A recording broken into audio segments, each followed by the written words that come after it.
The community called for it, and the Bengals have answered. Friday's regional final between Elder and St. X has officially been moved to Paycor Stadium. The change happens after tickets sold out in an hour. Jamar Chase may set the record for the most expensive spit ever. The suspension also coming with $500,000 in lost checks. We are calling it Spitgate. Ramsey throwing a punch at Jamar Chase this afternoon in the fourth quarter of the Steelers' win over the Bengals. What exactly led to that?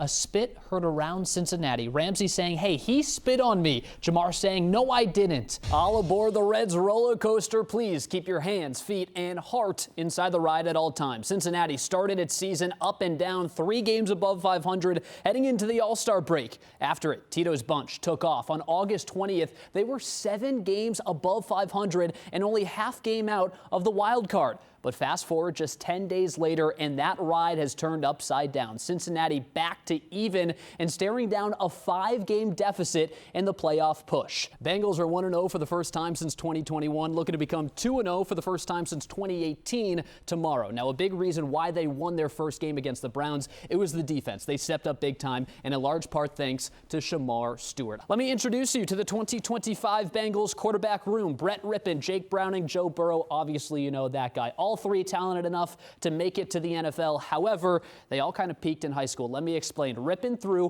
136 touchdowns in Washington. Browning set multiple state and national records with 229 TDs. And then Burrow, QB1, he led Athens with 157 scores. Altogether, that is 522 total touchdowns. And this is what the owners of FC Cincinnati promised when they built TQL Stadium back in 2021. They said, hey, we are going to bring the best soccer talent in the world to Cincinnati. And this is the 3rd time that the U.S. women's national team has played here. First, Burrow drops a dime to Mike Gesicki. Feet in, move the chains. A couple plays later, Burrow going to the opposite side, deep enough to cross the Ohio. Another perfect ball to Jamar Chase. They say that Tony Perez's laugh haunts you at night, especially if you mess up. That is the only thing you will hear for weeks. So Perez, obviously the jokester on that team, but it seems like everyone was. George Foster was dancing around yesterday as well. Truly a mess of a season at Paycor, and somehow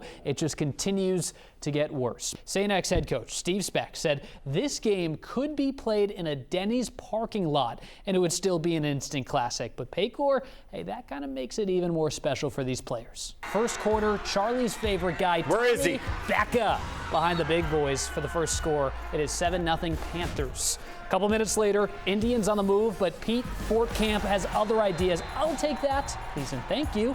You never forget your manners.